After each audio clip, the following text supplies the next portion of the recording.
Welcome to Six Reels Neat, the podcast where cinema meets the perfect pour. Each episode, we dive into the stories, scenes, and stars that make up the movie magic we love so much. And we'll try to find the perfect cocktail to match. So grab a seat, open your tab, and let's roll the reels.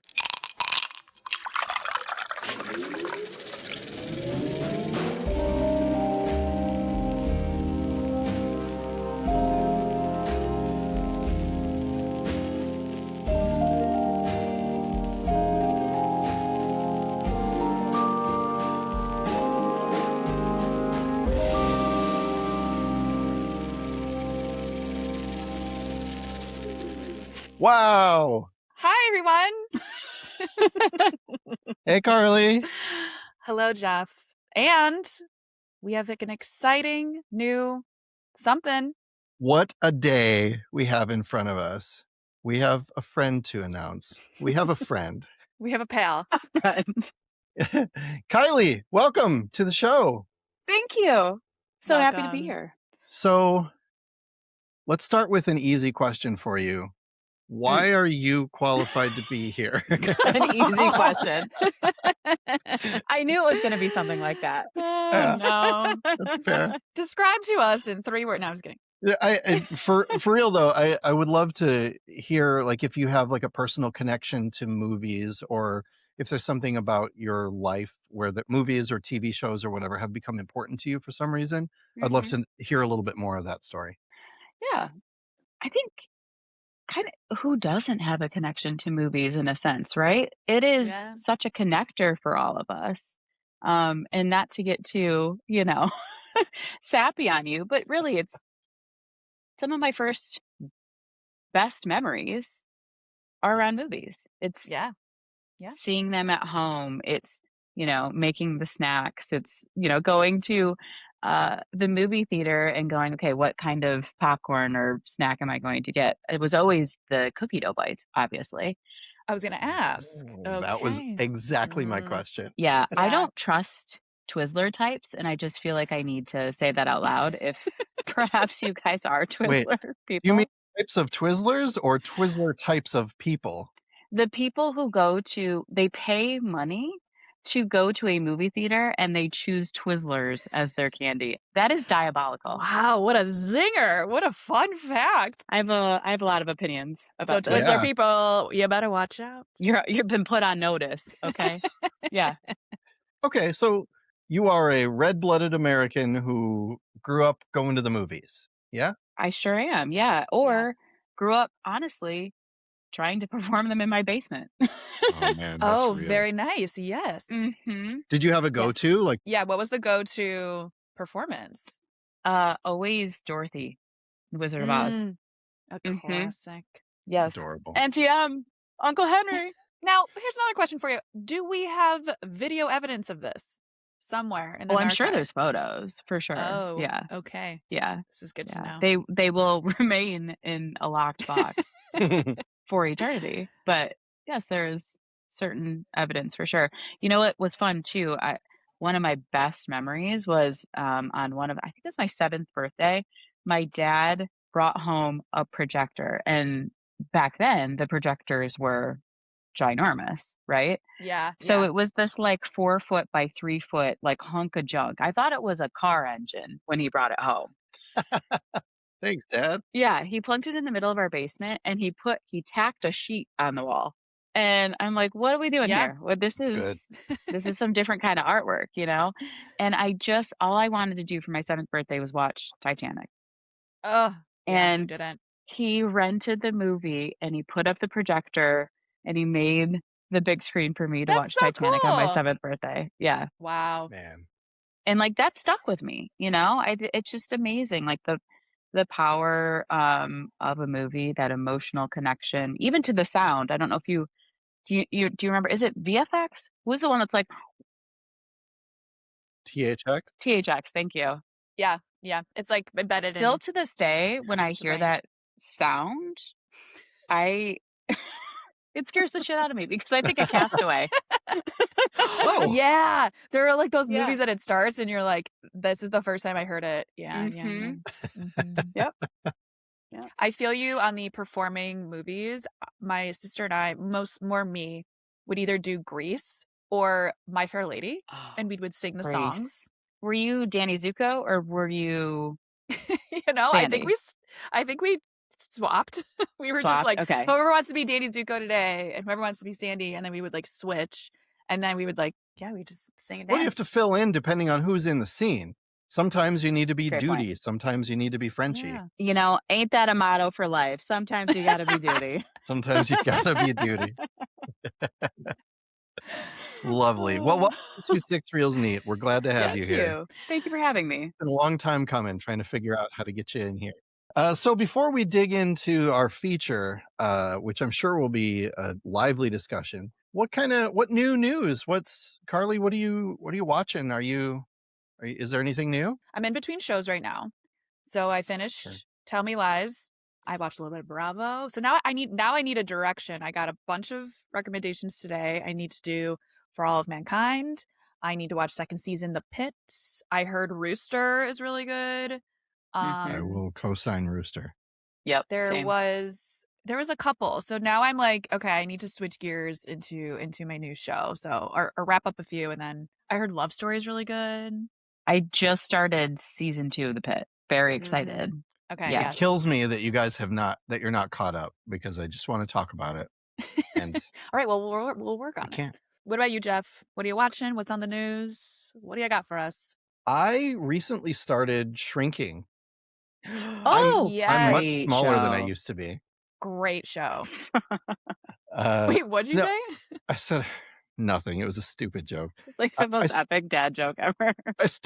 I started watching the show Shrinking, and it's another one that Brett Goldstein is involved with. And I was a huge Ted Lasso fan, and I'm thrilled to find out that a new season of Ted Lasso is coming later in the summer.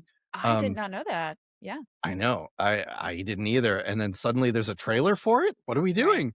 Yeah. And I have been having such a wonderful time with these characters in this space. The thing that was true for Ted Lasso is also true for Shrinking, where even the characters I don't like, I do like, because there's something about them that they do that, like, it's just particularly uniquely human, or it's especially thoughtful. Or there's a million different reasons why I like them, but not the smallest reason of which is that Harrison Ford is in it, playing the character that I think he was born to play. And he is so good. I feel like, is that like him in real life? His It's gotta be, right? Right? Because he has such insightful things to say, but he kind of says it in like a grumbly, like, well, you should do blah, blah, blah. Like he leans on the like old guy kind of vibe, but he's I have to imagine that he's kind of like that, just from what I've seen. It seems like he is enjoying acting in a way that he maybe hasn't as much by rebooting all of his old classic characters. Like, he's doing something that seems to matter to him, and you can see it on the screen, and that in return matters to me. I'm seeing actors on my screen that I grew up idolizing, and now he's doing something that matters, and he's doing such a wonderful job with it that it like, not to get too sappy about it, it's my turn, but I'm basically just like fighting back tears the entire series. Jeff's like, I've been fighting for my life through these seasons. You don't have it, like, there's so much like toxic male media. And when you find something that has dudes being nice to each other, I've been around for a long time, and I am looking at these guys on my screen being nice to each other and like talking about their feelings and helping each other about their feelings. Yeah, wow. And it is just like, and that's when it really hits me. That's when it gets emotional for me, because this was not an environment that I grew up in. It was not okay to talk about any of that stuff. It's not okay to Isn't even it sad feel that this feelings. is groundbreaking? It really is. It's Yeah. I'm glad we're there. I was gonna say, I'm so glad it's here, but yeah. Do you see Harrison Ford in other roles right now? Like, is he enjoying himself as much as he seems to be in Shrinking? Or is it a testament to the writing and the story and the character arc of Shrinking. Like, it seems like, to your point, it has been done in such a thoughtful, and human way that there's depth to the character Sure. that he can really, like, dig into. I'm just curious if there's, like, other examples of that, or if Well, this what else have is we seen him do recently? Because the last thing I can think of is like the I don't know. Captain America Brave New World with what's his name? And he was just There. random comic book villain. Like, Yeah, like I feel Yeah. like he could pop up anywhere, and you're like, oh yeah, he could do that. You know, he could do anything. That was the beauty of Ted Lasso, though, too, right? And why people related to it so Yeah. much is because Yeah. it's like there's messiness to the characters in a Mhm. very, like, relatable and delightful way. And remind me, is Shrinking, how long are the episodes? Like half hour usually, Yeah. 30, 35, 40 minutes. The way it's so impactful for just those, it's not like Mhm. an hour and a half long, it's not an hour, but it's these shorter episodes that you still get so much depth Yeah. and so much. That's like Schitt's Creek too. Like, they were short, but like Yes. one of the best shows I've seen in years. I think what makes Shrinking so powerful, too, is things don't always work out for the characters. Yeah. They experience real disappointment. It's Yeah. not just wrapped up with a bow and it's tidy, right? And Right. I think, like, being able to see real moments like that is, like, it's very powerful. It's refreshing. It's permission. We see that and we go, oh, it is okay for me to feel this because I see them and they're doing it and it Yep. sucks for them, but they have people around them who are going to support them and will accept them. And you know what? You probably do too. You just have to say something. You just have to ask. And to your earlier point too, right, where men in particular probably haven't had something to look to for, like, a healthy expression of male friendship, or expressing emotions. And so it's like it's makes me genuinely hopeful that maybe, like, even the next generation can see this and understand that, like, you don't have to keep it all in, right? It doesn't have to be this, like, macho, like, I don't cry, I haven't. I think there's a reason that Ted Lasso Yeah. and Shrinking have become so like Yeah, like publicly resonate. beloved. I think Yeah, there's a very clear reason, and I think that's the main one. Yeah. Excellent choice. Yeah. Mhm.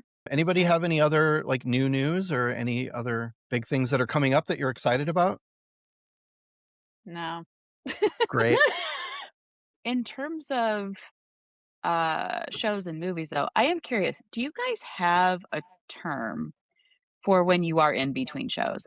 It feels like that kind of crevice needs a nice succinct term, It's a you great know? question. And we don't like crevice? Is that what I I'm feel like hearing? I fall into the abyss. Or like I kind of call it like limbo, but I always have like a basic show go. Like, I'm a Bravo watcher, so I always have, because there's so much to catch up on.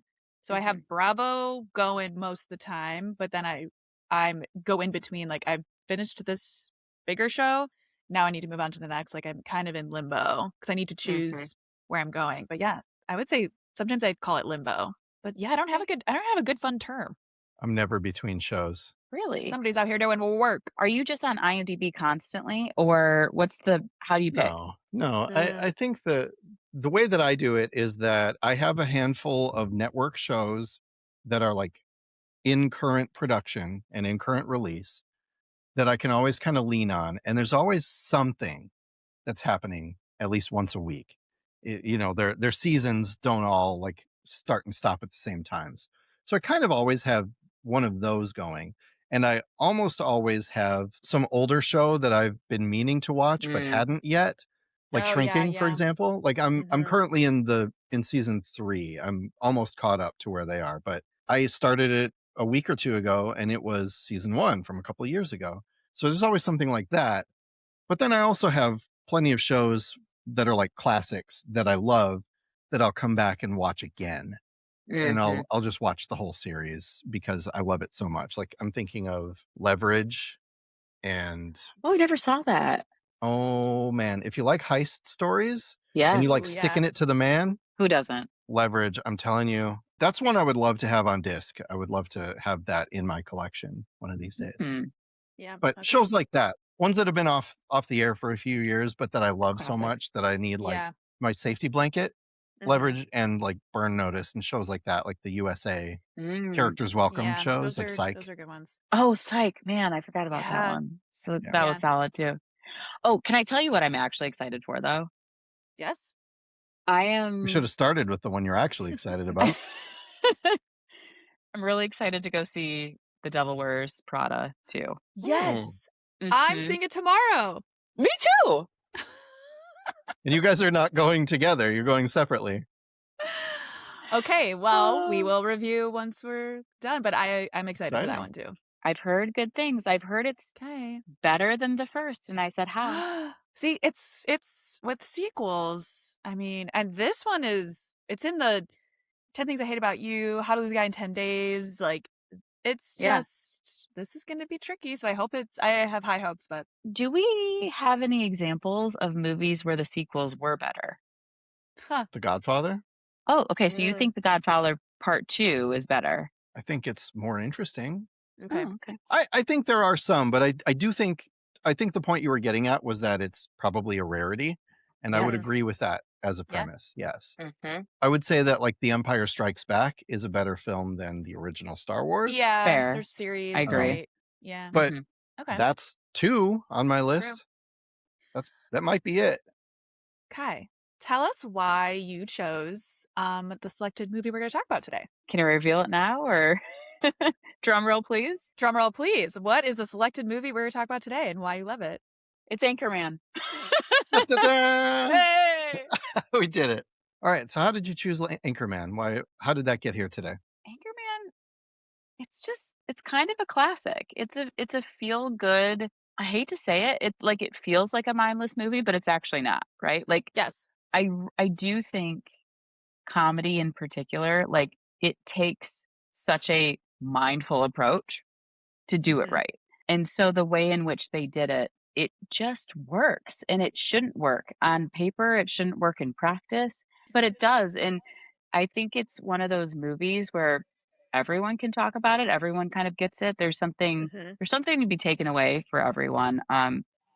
For me personally, I think it came out when I was in like 6th grade. So Yeah. it obviously just has like good nostalgic memory. But I think it's really interesting, when something becomes part of like the zeitgeist and you get these one-liners that really kind of transcend just the moment in time that it was released. For me, Yeah. I remember when the first time it actually became a thing for me was in high school, which was probably, 6 years after it actually came out.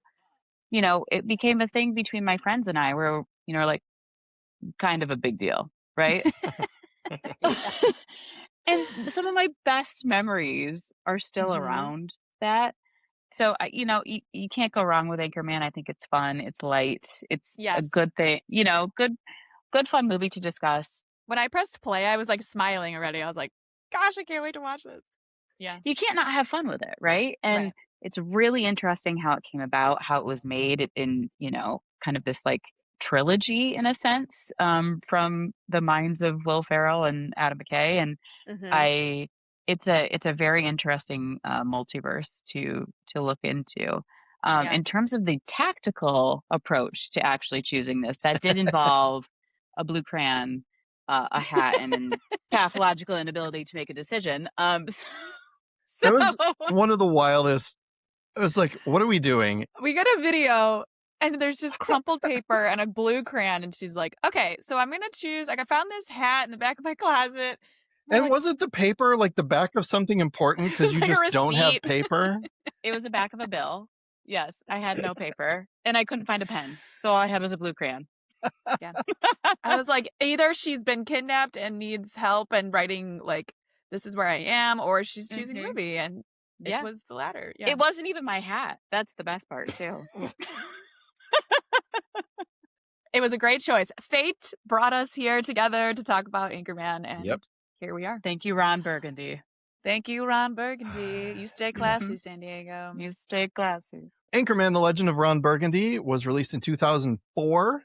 The runtime of the theatrical release was 1 hour 34 minutes. Here's your summary. In the 1970s, an Anchorman stint as San Diego's top-rated newsreader is challenged when an ambitious newswoman becomes his co-anchor.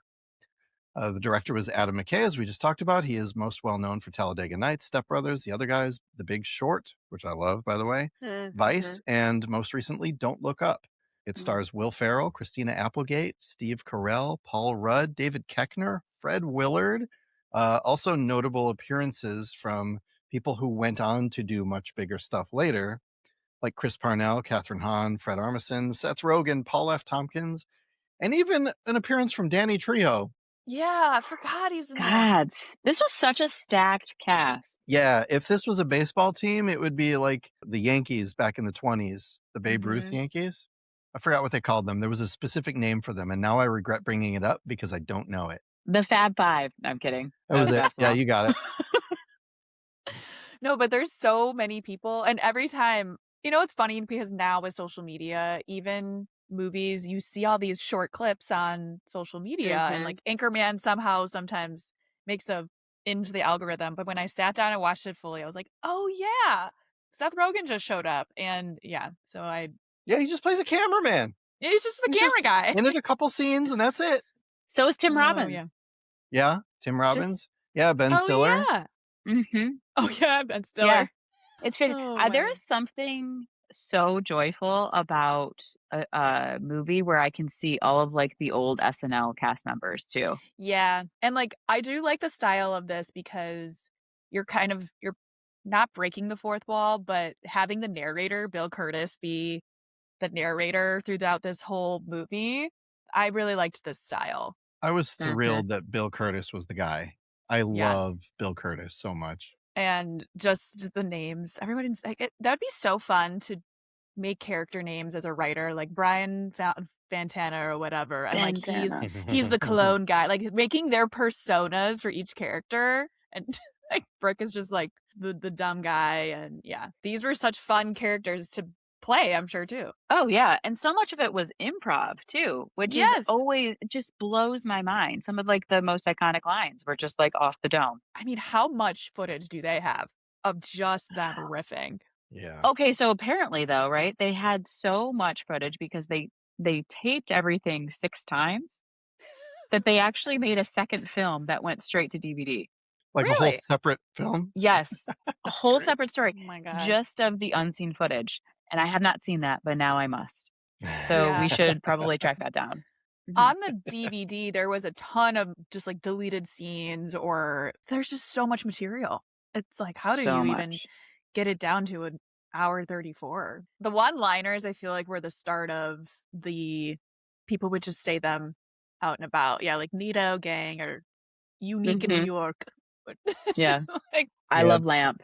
This was one of the first big ones that had that many quotable quotes that people just knew, even if they hadn't seen the film. You'd know the quote at least. I laughed at like when he was talking to Veronica Cordingstone, he was like, "If I can squire you about town," and I was like, "No one's asked me out that way, but hey." Yeah, bring that back. Oh my God. Christina Applegate too is, I feel like, so good. She's so good in everything that she does and really underrated. And I just think her role in this too is so perfectly executed. Like she is that character, like it just seeps from her veins, like it's fantastic. One of my notes was, thank God for Christina Applegate and Fred Willard. Yes. Those two really elevated everything. Yeah, because this could have been National Lampoon's kind of, which no hate to that, but it could have just been like too much, but they like ground it somehow. It's a really nice balance. I don't know how they didn't, like, working with Will. How do you not break every time? Really? So are you guys big Will Ferrell fans? Like, did you do the whole, like, all these movies that we just listed? I haven't seen all of them, but I've seen a lot of them. I mean, I think like Step Brothers is a really good example. Oh, Again, where it's like it's not going to take a lot of brain power, right, for me to like sit through that movie. But there are great one-liners and moments there. So I do like that humor. But I haven't like followed every single movie he's done. A lot of his go on my, if I don't know what movie to watch, list. Like a Step Brothers is on there, and because it's, again, like, you don't have to think too much about it, but it's like, this will be a good time. I had like Pirates of the Caribbean on there. I'm like, this will be Mhm. enjoyable. So I have those. A lot of Will Ferrells are on that list. Well, apparently it's part of a trilogy. Yeah, talk more about that. What are you talking about? It's part of a trilogy that Will Ferrell and Adam McKay kind of concepted called The Mediocre Man. Mhm. So you see this kind of throughout. I think it's Anchorman, Anchorman 2, and then oh my god, why am I blanking on the Talladega Nights. Thank you, Talladega Nights. Mm-hmm. It's interesting because I always kind of thought there's certainly similarities between those two, right? Like you really do see after you hear Mediocre Man, you're like, oh, okay, now it makes sense. But I guess I'd never heard that thread before, and it was interesting to learn It's that. pretty descriptive. It's fairly descriptive, yeah. Very much kind of the antithesis of shrinking. Right. There's depth. Oh my. Yeah, there's depth. But I was like surprised to see that it was actually inspired by like a true story too. Like real people, real anchor woman. At the believe that. very beginning, I hadn't seen this in a minute. It says at the start, based on actual events, only locations and events have been changed. And I thought it like, oh, it's part of the joke. I thought it was part of the joke too. It's and real. I'm like, is this real? Mhm. Okay. I've never like clocked that. So I don't know about you guys, but I am the type of ADHD that when I watch a movie, I need to know what's coming before a little bit, and I want to know every fun fact about the movie too. Not while it's happening, like after. Are you researching No, while no, you're watching? while it's happening. While Yes. it's happening. Yes. Well, I do not have that. I do Yes. like director, the actors, and I go down the actor like while it's happening, but not the story. But yeah, fun facts. I've done that before too. The fun facts they're very interesting, but this one in particular really got me because it says the original plot was bonkers, as if Anchorman couldn't be more bonkers, but apparently it was bonkers with a capital B. An Sure. early draft of the script involved the news team crashing a plane into a mountain where they had to survive against cannibalistic mountaineers and apes. So when I read that, at no point did I know where that sentence was going. Right. I was like, plane crash. Oh, in like downtown, wherever they were, San Francisco. Nope, in a mountain. Okay. And suddenly they're cannibals. Okay. And there are apes. Oh, now there's apes, right? You're like, Now okay, there's apes. we're just, the levels keep going. Wow. I'm playing it out in my head. I'm like, how would we have done this? Are they becoming anchor people on the side of the mountain? They're starting a newscast with the apes. I mean, the anchor part of it all wouldn't have been the central thing, I guess. I mean, who knows? The story hasn't been, it's unwritten, if you will. The rest is still unwritten. Yes. Absolutely. But I did, because then the whole half of the battling news stations was so iconic. I thought that was so funny. The first time I watched it, I'm like, this is epic, of the news It's stations genius. physically battling each other and like all the different ones and who's number one and who's number two. And it makes you wonder, doesn't it? You guys really are like this, aren't you? And can we really quick touch on a true MVP of this movie is Baxter. Baxter the dog. The acting on this dog. Pour one out for Baxter. Pour one out for Baxter. That whole dynamic too, I bet there's just footage of him, because obviously Baxter can't really talk to him. So was he just like riffing, looking at this dog? Oh yeah, he had to have been. I really liked the scene where Jack Black punted him off the side of the bridge. That was good. Oh no. And it's like a stuffy. Yeah, it was so obviously fake, right? Yeah, and it was like way bigger. It was way bigger than real Baxter. It was like the fluffiest, like biggest stuffy. Yeah, they were not interested in like reality or like continuity. Right. They're just kind of like, let's throw this stuffed animal off a That's bridge. what made it so funny, because you're like, this is so ridiculous. And being in the glass case of emotion, that's another good one-liner. Or like, milk was a bad choice. It's so good.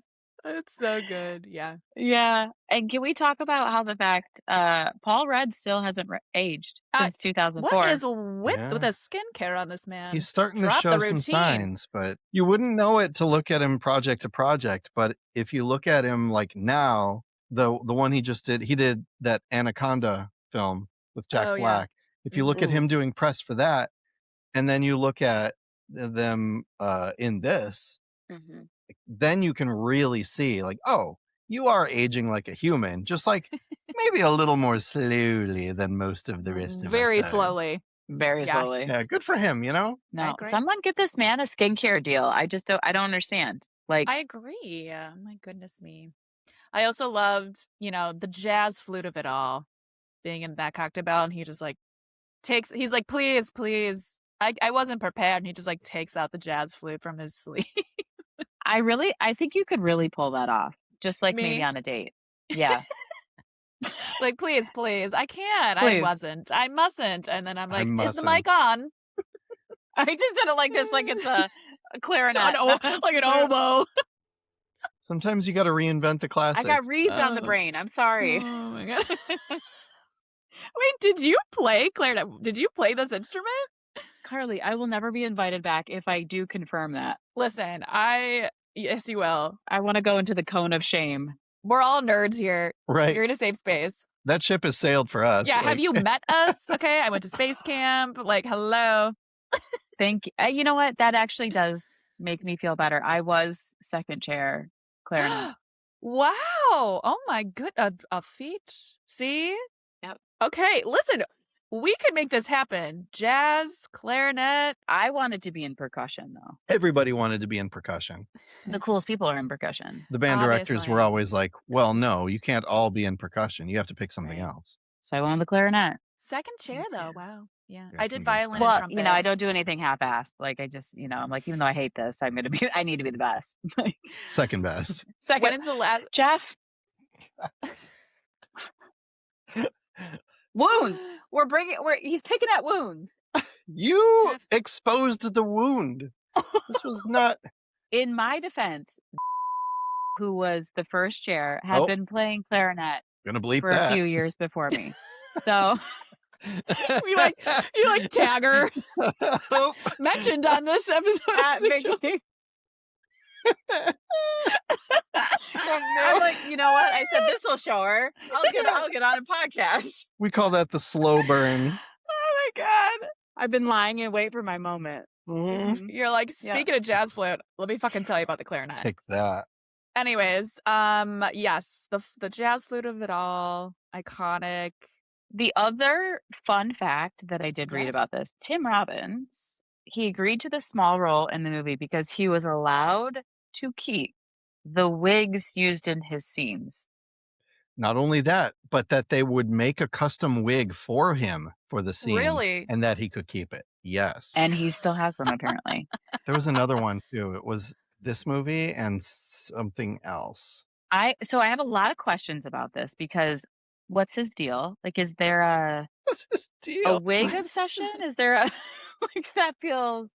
Do you think he has them on mannequin heads throughout his I'm positive that's mansion? true. Yeah. Wouldn't you? Where does one store them? Are they real hair? Maybe he has parties and people like get to put on the wigs for the party. I love that that's where your head went. That's fantastic. My question to you two, though, is this. If you were asked to be in a movie and they couldn't pay you, what would you reluctantly accept as alternative pay? Oh. I know mine immediately, and it would be a deal breaker. Ooh. Mine would be that they have to let me direct one other scene in the film, even a small one.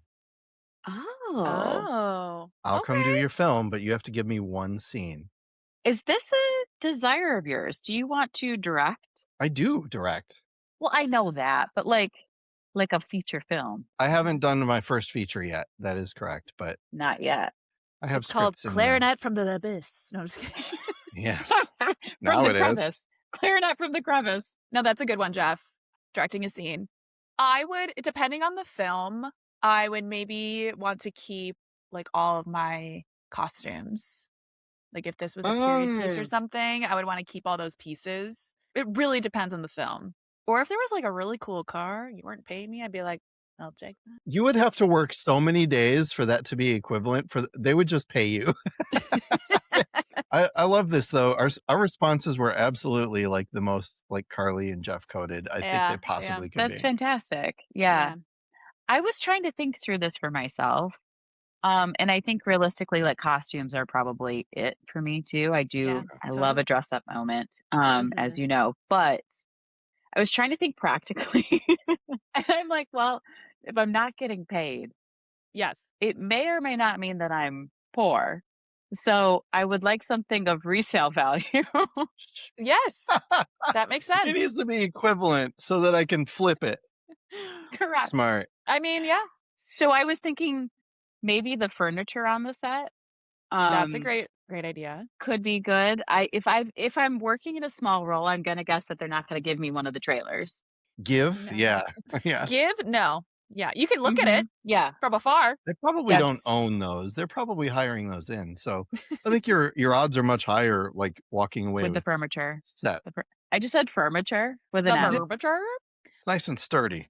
I was also thinking maybe mascara, because mascara can be costly and I will be using it the rest of my life. So if they had did like think about makeup 1,000 tubes, that would net me like, $18,000. What mascara are you buying? $18 a tube. Wow. Girl, inflation. Sorry. I know. Yeah, this is supposed to last 20 years or whatever. I know. The Strait of Hormuz has gone straight to my eyelashes, unfortunately. I hate this. Yeah. I'm sorry.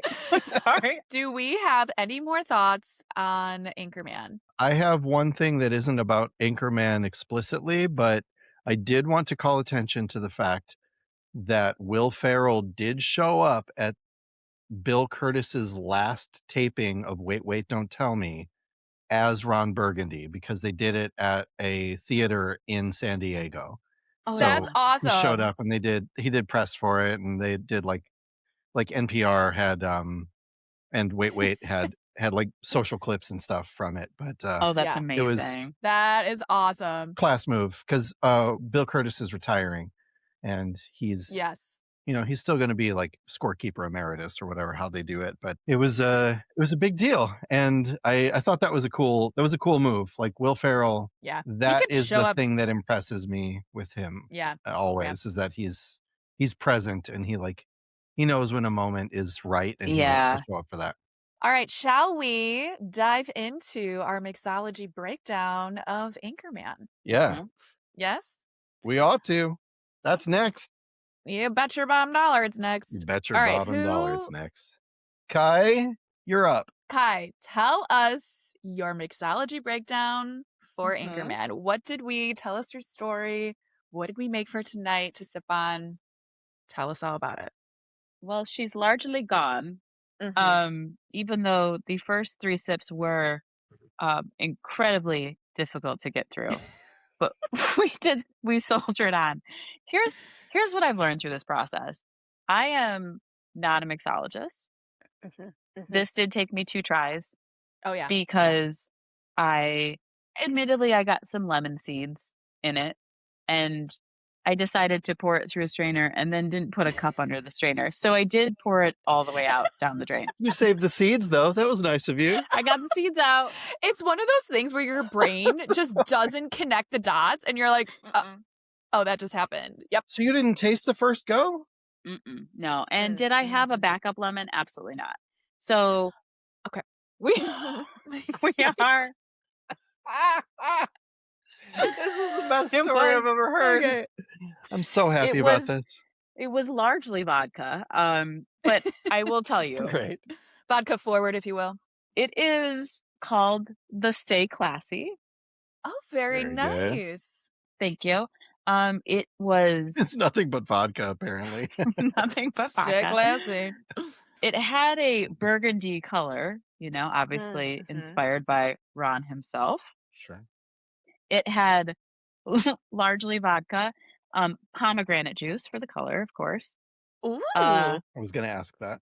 Yes. Lemon juice in my first one that I poured down the drain. Simple syrup. It's a 1-to-1 or 2-to-1 syrup? Yes. Is it one you bought off the shelf? Like you bought the Simple? Correct. I bought it off the shelf. Simple I did syrup, not. you're saying? I It's didn't cook it. probably a 1-to-1. Yeah, I don't do it either, Kai. Well, if it's shelf Off the stable, shelf. it's probably a 2-to-1. That's famously simple syrup is stable at 2-to-1. So it's probably that. It's like what we would call a rich simple. Thank you. A rich simple. That's what I used. I'm used to getting this look from one person. I got it from 2 this time, and this is uncomfortable. Welcome. Okay. I used the Target version of a rich simple. I don't know if that. Perfect. It's probably Rose's brand. Rose? It had a clear bottle with a blue top. Oh, that might be something else. I'm not sure. I don't know. It's budget syrup, as well as it called for elderflower liqueur, sage Mhm. main. We love a I sage main. decided against that. 'Kay. Because I'm cheap. And so I instead bought the $6 elderflower tonic. And I said, I know what I'll do. I'll open it so it gets flat before I pour it in. Huh. That's not really how it works. So Okay, run it back. So, order of ops. Wait, are those all the ingredients? that's it. That's it. Okay. Yeah, I figured that was the last one. Mhm. Okay. Yeah. After This is insane. I love this so much. after you poured it down the drain, here we are at second drink. What's the order of ops? Oh, okay. Well, the second drink is missing a vital ingredient, which is lemon, because I didn't have an extra. Mhm. So All right. I think I made the first one overly lemoning though, because I like lemon, and I didn't think Yeah. I didn't have the foresight to think, oh, I'm gonna pour it down the drain. That's fair. I didn't anticipate that you would just throw it away.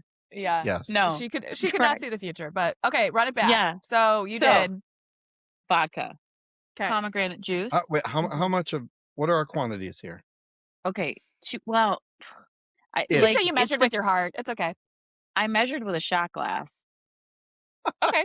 Okay. Isn't that like 2 ounces? Isn't that 2 ounces? A shot glass? I don't remember. Oh well, that Okay. makes Ounce sense and a why half. it's really vodka-y. I did 2 shots, and it calls for 2 ounces. Okay, so I was supposed Girl, you put like twice as much. to. Ayo. Okay, in the United States, a standard shot glass is 1.5 ounces, not 2. While 1.5 is the Okay. standard for cocktails and mixed drinks, shot glasses can legally range from 1 to 2 ounces or more. So you were an ounce heavy, which is a lot when you're That talking about a feels- single drink. My drink Yes. also had quite some ounces, so listen. That Quite makes sense. some That was ounces. it was a 2-to-1 vodka, and that's a simple syrup joke. But hope you got that. I hate you. I regret this. It was a rich joke, if you will. Oh, she got 2. Okay. Nice. All right, we're back. I love you again. We're back. Okay, running it back. Okay. 2 ounces of vodka, Mhm. half an ounce of pomegranate juice. It was supposed to be a 1/4 ounce of lemon juice, Instead, it was 0 ounces. correct? And a lemon rind, which didn't happen. A 1/4 ounce of 2-to-1 simple syrup, and a small splash of elderflower. Okay. And you used elderflower tonic, That's correct. the flavored tonic, instead of a liqueur. That's correct. Little top off.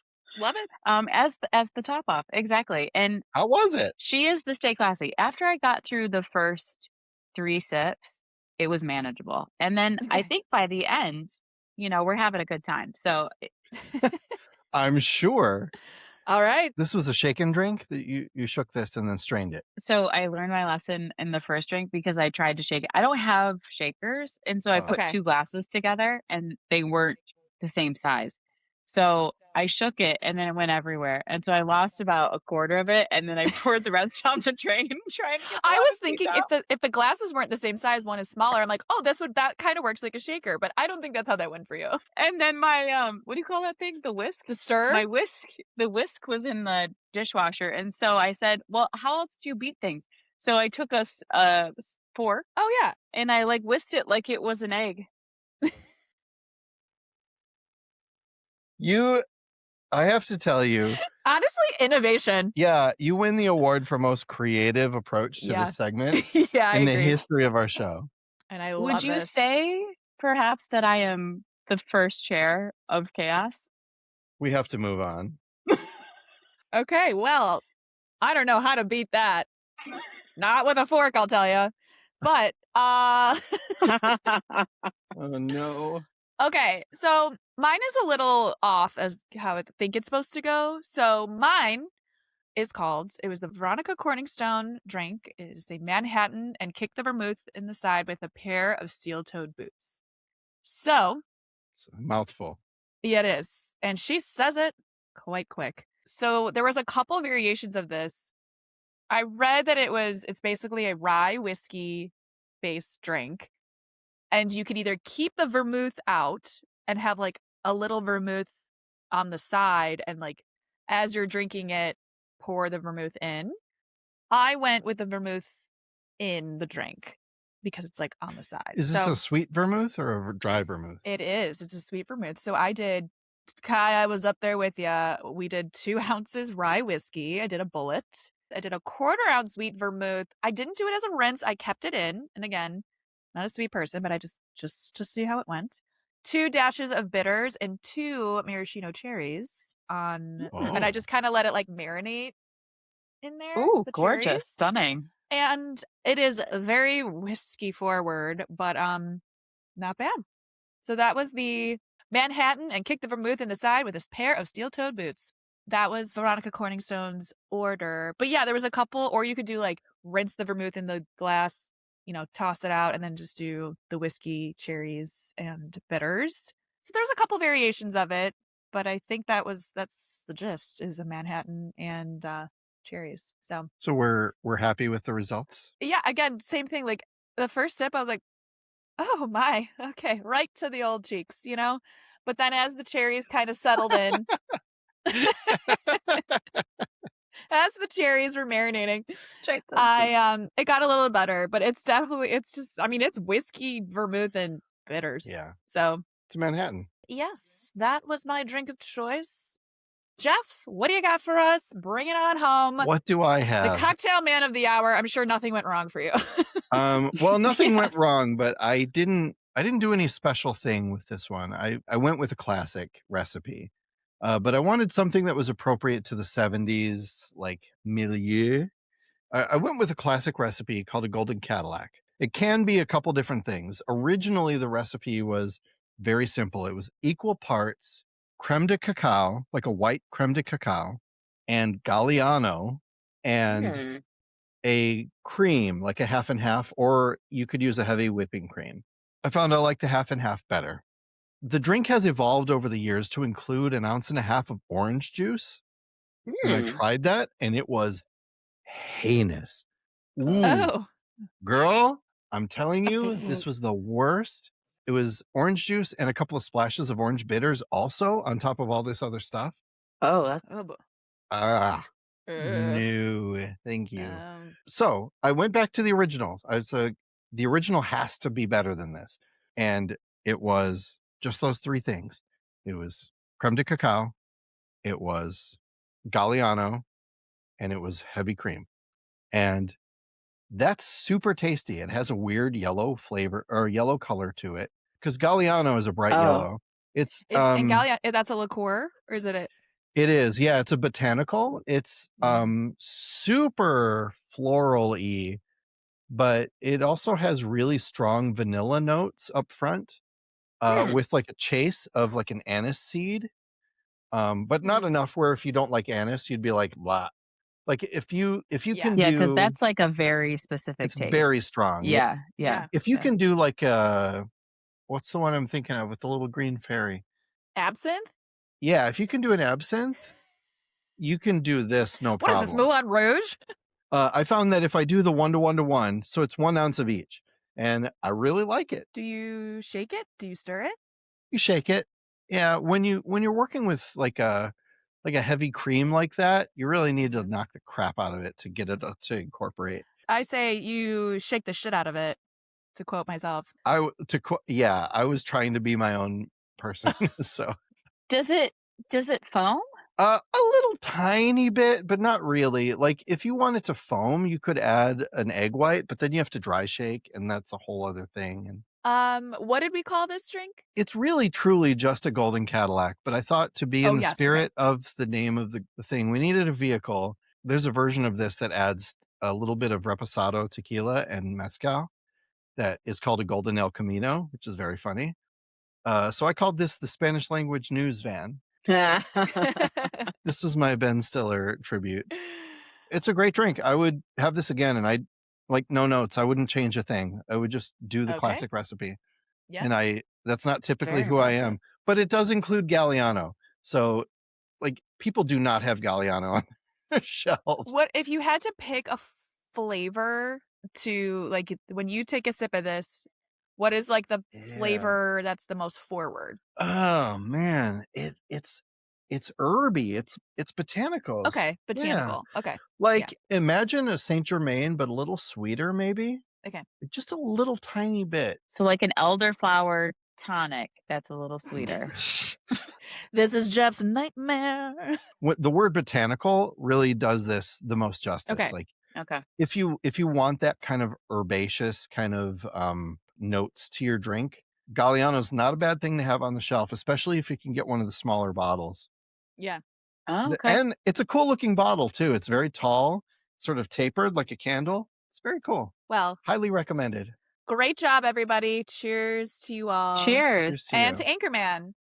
Okay, Jeff, 'tis time, 'tis your hour of the night. Let's enter into our bonus feature. Jeff, take it away. What do you have for Kylie and I for this bonus feature? The bonus feature tonight is called The Winner Takes It All. Oh, brother. Love ABBA. This is a game that is, you don't need any knowledge for this, except you need to know what these things are that I'm listing. We're going to do a bracketed tournament. I'm going to give you a matchup, and you're going to say who wins between the two. In this case, we're focusing on comedies. We're going to start with a pair, and if one of those pair is the best, they could go all the way to the end. What if we disagree? Then you need to agree before we can move on. Okay, so you're giving us two movies, and then Kylie and I have to decide moves forward. Okay. First matchup is Blazing Saddles and Pitch Perfect. Blazing Saddles. Wait, what's Blazing Saddles? Oh, girl. Oh. Yes, this is exactly the future I envisioned. Oh, my God. I haven't seen Blazing Saddles, so... What? Yeah. Okay. Convince me otherwise, because I'm going Pitch Perfect. My mom was out of town when I was like 10, and my dad thought it would be a good idea to show me Blazing Saddles because it's one of his favorite movies. And it turns out he forgot it's very much. I was like 10. It was like very not probably appropriate for a 9 or 10-year-old, but it has been seared in my brain as comic freaking gold. Yeah. It's Mel Brooks. It's considered to be one of the modern classics of comedy cinema. Yes. And I love Pitch Perfect, but here's what I'll do. Kylie, because you're our very first guest, I will concede and let's go Blazing Saddles. The next matchup is Blazing Saddles and Superbad. Oh, such different. It's apples and hammers. This is hard because I love Superbad. Also, I feel like that's also an iconic comedy. So I would say Blazing Saddles. Probably, like, it is like the pinnacle. The fact that you started with Blazing Saddles, I'm like, that is like the pinnacle for me. But as I am the guest, I will defer to you. I think you get to pick this one, Carly. I just did. Okay. She said Superbad. Superbad? Okay, go Superbad. Yeah. Okay, there we are. Next up then is Superbad and Bridesmaids. Ooh. Yeah, I thought you'd have opinions about this one. I think I'm gonna have to go Bridesmaids. Same. Okay, Superbad, you're out of here. I mean, like the number of times I've said, "Help me, I'm poor." Like, it's gotta go. It's gotta. I feel like it came up in this episode. Oh, yeah. Said it tonight. All right, next matchup is Bridesmaids. Moving on to match up with The Big Lebowski. Ooh. See, Big Lebowski versus Blazing Saddles would have been interesting too. Yeah, that'd be a tough one. Too bad we'll never know. Again, like just different auras. Depends what mood I'm in. I know. Let's go back to the original premise and say we can't watch the loser anymore. Like this is gone now. If you had to watch one to make you feel better. Oh, Bridesmaids. Bridesmaids. Great. Okay. All right. I mean, I love both, but yeah. Okay. All right. How about Bridesmaids and Airplane? See, that's like they're different auras. I know. This is what's hard. Surely you can't be asking me this question. Sorry. Oh, they serve different purposes of the like a different humor. I know, they scratch a different part of my brain. Right. Okay, Kai, since we're in this together, we could go airplane and kind of like see where it goes. If the premise is what's going to lift my mood, it's probably still Bridesmaids for me. But again, that's just because it's more like relatable. I've never Yeah. Never been on an airplane? I've Yeah, never I flown could a see plane that. with a dummy. Yeah. I know. Yeah, I mean, if I have to answer, it'd probably be Bridesmaids again. But Okay, Bridesmaids moves on. Here we All go. right. All right, next matchup is Bridesmaids and Groundhog Day. Oh God, that's so good. again, and like his humor is so good in that too. I think it's Harold Ramis's best work. Like as an artist, he directed the film. I think it's his best work. Yeah. Okay, Should we advance it? let's do it. You know what? Love Bridesmaids, but let's see where this path leads. Groundhog Day. Okay. Okay. Groundhog Day is moving on. Very good. Groundhog Day and Friday, the Battle of the Days. I've never seen Friday. Carly has also not seen Friday. I'm seeing by Oh the my shape God. of her head. Groundhog Day it is. Next matchup is Groundhog Day and Mean Girls. Oh, I think of Mean Girls as like a cult, like just like a it's a classic. Groundhog's Day. yeah. Like if we're thinking comedy, Groundhog's Day. And now it's Groundhog Day. Ooh, the Battle of the Bill Murray and Harold Ramis. This is Groundhog Day and Ghostbusters. I knew you were gonna say that. Ooh, What do we got? This is a good one. This is a good This is a good matchup. Yeah. I'm gonna go. I think we have to go Ghostbusters. I think there's a lot more comedy, like interaction between all the guys in Ghostbusters for me. Okay, do it. All right, Groundhog Day. Sorry, your day has come. Ghostbusters moves on to now face off against Office Space. Office Space.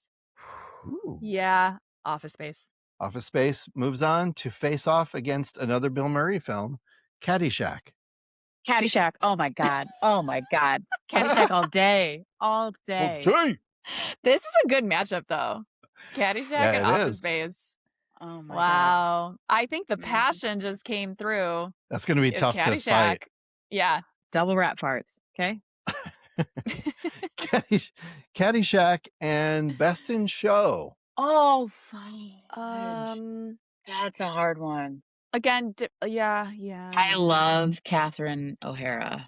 Do you love her in Best in Yeah. Show? I love her in everything. Wait, sorry. We're at Best in Show and Caddyshack? Caddyshack. Caddyshack and Best in Show. I think we should go. Maybe we go Best in Show. See where it takes us. I would probably Still go just Caddyshack. by nose go Caddyshack if I was just answering off the cuff, but that's because I can quote it top to bottom. So You know what? Let's do it. it's Best in Show. Stick with no, let's. What? You guys landed on different. You're like, yeah, okay, you convinced me. We're sticking with Caddyshack. Okay. Caddyshack and Zoolander. Ooh, Ooh. oh man, I think I'm gonna go Zoolander. If we end up with Zoolander at the end, We're gonna be so something has mad. gone so wrong and so right at the same time. Go Zoolander. Okay, we're going Zoolander. Zoolander moves on to face off against Tropic Thunder. That's two Ben Stillers. Okay. Yeah. I'm still gonna go Zoolander. So Carly's vote is Zoolander. Okay, go. No, it's okay. Let's go. We'll go Zoolander. I'm watching like friendships hang in the balance. No, this is tough. I have a lot to say. Yeah. Zoolander and The Hangover. Ooh, Hangover is pretty good. What do you think, Kai? Zoolander. Okay, we'll go Zoolander. Okay. Zoolander moves on. Let's see how far we can take Blue Steel, please. Yeah. Okay. Zoolander versus Scott Pilgrim versus the World. Ooh, Love never Scott seen Pilgrim it. versus the World. Oh, that's a good one. Oh my god, it's like such dry humor. This to me is not a decision at all. I don't play Scott Pilgrim as a comedy, but it's funny. Wait, Kai, you haven't seen this? Mm-mm. I love Scott Pilgrim. Let's keep it going. Zoolander. Zoolander's moving on. All right, how about Zoolander or National Lampoon's Christmas Vacation? Oh. I think I'm going to switch to National Lampoons because Yeah. it's so ridiculous. Yeah. Love that. Agreed. National Lampoon's Christmas Vacation or the Marx Brothers classic Duck Soup. Haven't seen it. Will you both please promise me that one day in the future you will see Duck Soup? Yes. It's silly and it's slapstick and it's Marx Brothers' best movie. Okay. Think you know our answer, Jeff. So, National Lampoon's Christmas Vacation or Coming to America. I never saw it. Oh, this is hard too. Wait, you haven't seen it, Kai? Okay. I know it's Eddie Murphy. I think we should switch to Coming to America. Okay. Christmas Vacation, you're gone. Done so. Coming to America or Napoleon Dynamite. Man, Napoleon Dynamite had like such a big moment. Oh, that's all I can remember. Like that was also God. quoted like with my friends and like school. I still say, Tina, come get some ham. If for no reason. I'm not serving ham and I don't know anybody named Tina. Gosh. God. I guess you could say it's getting pretty serious. She's like, thanks for keeping my caboodle. I guess I secretly love that movie. I didn't realize it. Think we gotta go Napoleon Dynamite. Yeah, advance it. Yeah. All right, Napoleon Dynamite or Animal House. Animal House. Yeah, I think I'll go Animal House. Yeah. Okay. Mhm. Next up is Animal House or Monty Python and the Holy Grail. I think I'm gonna go Monty Python. What say you, Kylie? I've never seen it. Okay, I had to figure it. I want to say I'm shocked, but I'm not shocked. It gives like chaos energy as well, but it's just ridiculous humor. I bet you've heard a lot of quotes from Holy Grail without realizing that you have. Yeah. I think we should go Monty Python. Beautiful. Okay. Monty Python and the Holy Grail or Young Frankenstein. Oh, I haven't seen that in a long time. We discovered that maybe Carly doesn't see a lot of Mel Brooks movies. But I haven't seen Monty Python. So like I would say Young Yeah. Frankenstein, but yeah, that's only because Right. I've seen it. Having seen both, this is a hard decision to make. Yeah. God, it's been a really long time since I've seen it. I mean, I've only seen one, so. You know what? I say let's go Young Frankenstein because Mel Brooks Okay. deserves more than Blazing Saddles dying in round 2. Let's go Young Frankenstein then. Man, I love that line of thought. Justice for Val. Justice for Mel. Hashtag. Hashtag justice. Okay, next matchup is Young Frankenstein or Anchorman, The Legend of Ron Burgundy. Oh, clever. She's gonna be like, never saw it, never seen it. I mean, I kind of feel like we have to I think we go got Anchorman. Yeah, Anchorman. That's fucking wild. The idea of choosing Anchorman over Young Frankenstein. We are just staying on theme. We're staying on theme, Jeff. I know. Okay, well, so now Anchorman, The Legend of Ron Burgundy moves on against Sister Act. Oh, I love Sister Act. I've only seen like 5 minutes of Sister Act. Oh my God, Kylie. You have some work to do. I have work to do. If I'm thinking I'm going to watch a comedy, it would be Mhm. Anchorman. But I love those movies as general. But I'm not thinking of it as a comedy as first in my brain. Comedy is the theme of this tournament. Then let's go Anchorman. Okay, there we go. So the final matchup is Anchorman, The Legend of Ron Burgundy, or Ace Ventura, Pet Detective. Oh my God. Wow, what an epic lineup. That really is a battle. Okay, I might have to go Ace Ventura. That movie stuck it with me. Was that the one with the rhino, or was that the second one where he I climbs don't out? know which one that was. Which one's the one with the toucan? Was that the first one? There was the one with the football player. That was the first one. Is that the one you're referring to? Yeah, the first one is the one Okay. I'm talking about, not When Nature Calls. The first one is the like Finkel is Einhorn and Einhorn is Finkel. Oh my, yeah. The Miami Dolphins, like the Right. whole thing, like yeah. Ooh, this is hard because I can't remember it well enough to be like definitively better than Anchorman. But Carly, It's so good. If I may, we'd like a celebrity shot. Yes, please. let's look at the difference between, do we trust a Will Ferrell to anchor our ultimate comedy more than we trust Jim Carrey to anchor our ultimate comedy? I mean, that's just too hard of a question That's to answer. actually awful. Yeah. Man, Jim Carrey's talented, though. I do not like the way this is being presented to us because I feel like we're just getting trapped. Listen, this is only going to be a part of the eternal record of this episode. I think we have to give it to Jim because he's also fantastic at physical comedy.